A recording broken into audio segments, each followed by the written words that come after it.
Voilà une petite vidéo pour vous montrer le déballage d'un 84 Red Devil, même si j'ai déjà navigué plusieurs fois avec. Ce que l'on peut voir, c'est comme différence, c'est les inserts titane, hein. Il n'y a plus la partie bronze ni l'anode sacrificielle. En comparaison, j'ai mis à côté un 93 K classique. Donc on voit aussi que les grosses rondelles inox ont disparu. On n'a plus que des petites, puisque ça a rabaissé en fait la petite platine titane, elle est rabaissée. À l'autre extrémité évidemment aussi les inserts titane.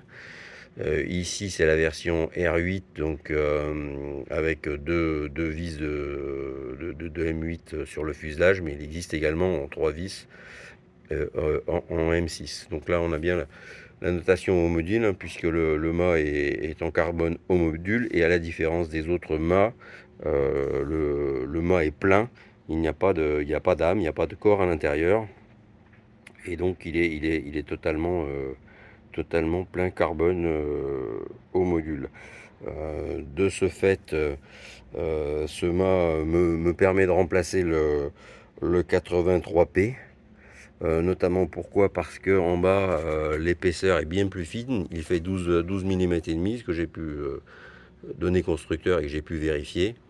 Donc 12 mm et demi, forcément ça remonte progressivement, mais c'est très progressif, et donc ça entraîne beaucoup moins de traînée, c'est évident. Donc gain de vitesse, beaucoup moins de perturbations, etc. C'est clair. En comparaison, le 83P, le 83P fait 18 mm en bas, donc là il y a un très gros écart. Un 83K fait 13,9 mm toujours en bas. Donc là on a la version, comme toutes les versions, hein, celle-ci sort en Pro Finish. Le seul petit défaut qu'on peut trouver du Pro Finish, c'est les traces de doigts que l'on voit bien apparaître. Sinon, en termes de rigidité, je l'ai mis dans un étau. Il y a une différence à la flexion dans l'étau.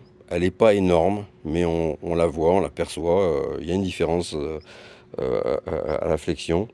Par contre, à la torsion, en tenant le fuselage d'une main et de l'autre main, et en tordant le mât, là, je trouve qu'il y a un très gros écart. Là, c'est plus que perceptible. Il y a un très gros écart de différence de rigidité à la torsion.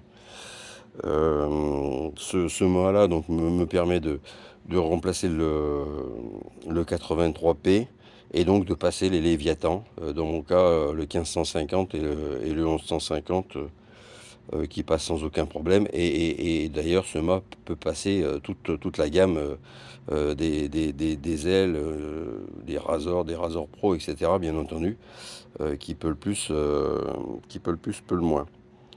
Voilà. Ensuite, en termes de poids, évidemment, il est plein, il est donc sans âme.